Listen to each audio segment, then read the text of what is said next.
everybody, and it's Bank Holiday Monday today. Hope you all had a lovely weekend. So our story for today is called A New Home for Mouse, and it's by Peter Horacek and introduced by Michael Rosen, and it's all about a little mouse. Let's have a look what he's up to. One day a little mouse looked out of a tiny hole where she lived and saw a huge apple. "Goodness me," said the mouse. "I would like to eat that apple. I must bring it inside," she said. That is a very big apple. But although she tried and tried, she couldn't pull the apple through the tiny hole. "My little house is too small," said the mouse. "Perhaps I should find a bigger one." And off she went.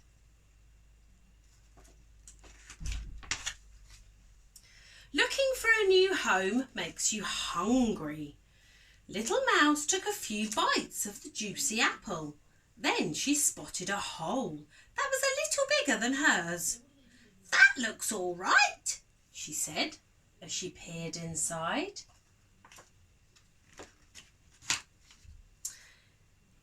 "Hello, Mole," she said into the hole. "I need a bigger house for me and my apple. Can I live with you?" "Oh, I'm sorry," said Mole, "but my home is full of books and I don't think there's room for both of us." "Perhaps not," said Mouse. "I'll keep looking, don't worry." As she wandered, Little Mouse felt hungry. "Oh, I'll just have a nibble," she said to herself, and she spotted a hole that was a little bit bigger than Mole's. "That would be perfect," she said, and she peered inside. "Hello, Rabbit," she said. "I'm looking for a bigger house for me and my apple. Can I live here with you?" "Oh, I'm really sorry," said Rabbit, "but my house is so full of cabbages, I don't think there's room for both of us." "Oh, perhaps not then," said Little Mouse. No luck. She set off again, but she was still hungry, so she nibbled a piece of apple on the way. Then she spotted another hole that was a little bit bigger than Rabbit's. "Oh, that'll be just right," she said, and she peered inside. "Hello, Badger," she said. "I'm looking for a bigger house for me and my apple. Can I come and live with you?" "Oh, sorry," said Badger, "but I stretch out on all these cushions all day, snoring a lot. I don't really think there's room for both of us. Sorry." "Oh, perhaps not then," said Little Mouse. She was still a little bit hungry and a bit weary now.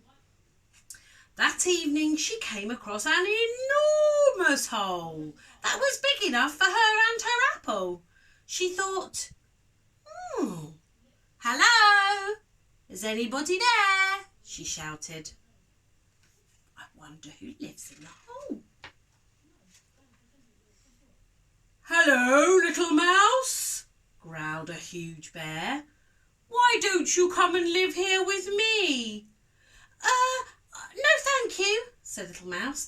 "I think the cave is a bit too small for you and me and my apple."